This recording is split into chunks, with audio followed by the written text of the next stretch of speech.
আসসালামু আলাইকুম। এখন ঘড়িতে বাজে 9টা 5।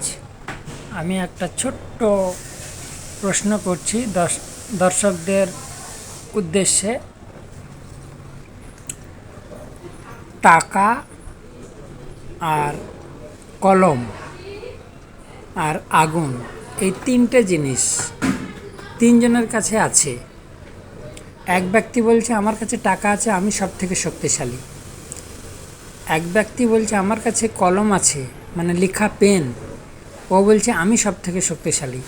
আর একটা লোকের কাছে আছে আগুন, সে বলছে আমার কাছে আগুন আছে, আমি সব থেকে শক্তিশালী, আগুন দিয়ে আমি সব পুড়িয়ে দেবো। কলমওয়ালা বলছে আমি এমন কিছু লিখবো যাতে তোমরা সবাই দেবে যাবে।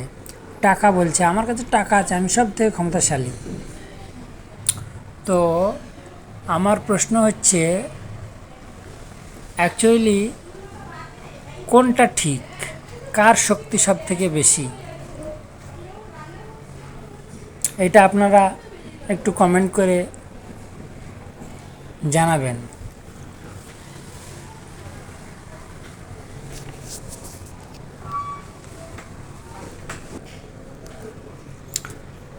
টাকা এমন একটা জিনিস, সব জায়গায় টাকা কিন্তু কাজে দেয় না। আর আগুনও এমন একটা জিনিস, যেখানে টাকার জোর চলে সেখানে আগুনের জোর চলে না, যেখানে আগুনের জোর চলে সেখানে টাকার জোর চলে না, যেখানে কলমের জোর চলে সেখানে টাকার জোর চলে না।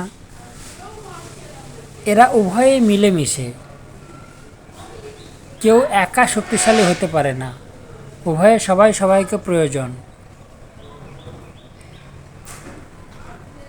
তো এইটা আমার বিবেক বিবেচনা দিয়ে বললাম। এবারে আপনাদের যদি কিছু